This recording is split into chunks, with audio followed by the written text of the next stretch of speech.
Meni turmushga berishmoqchi uydagilar. Каждый dень kelib ketyapti suvchilar. Sizdan iltimos odamlar xafa bo'lmang, bir ilojini qiling, ko'p qiynavurmang. Siz bo'lsangiz hech nima bo'lmagandek bemalol ishlaringizni qilib yuribsiz. Institutda как будто dushmaningizni ko'rgandek bezrab qarab oldimdan o'tib ketasiz. Atak qoldim, telefon ham qilmaysiz. Tirim ekan, nima qilayotgan ekan deb o'ylamaysiz.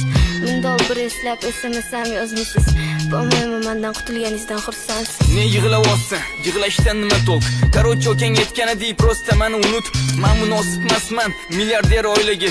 Oldin kimligini bilmagan yangi boylaga. Adang aytgan gaplarini o'zing ham eshitding-ku. Meni ham tushungin, sen ham yosh bola emassan-u. Turmushga chiqsang, onsongina unutasan. Bir ikkita farzand ko'rsang, baxtli bo'lib ketasan. Adangda pul mori, professor, doktorlar bor. O'sha doktorlar uni tushunga dori o'ylab topar. Pul gapirganda haqiqat jim turar ekan.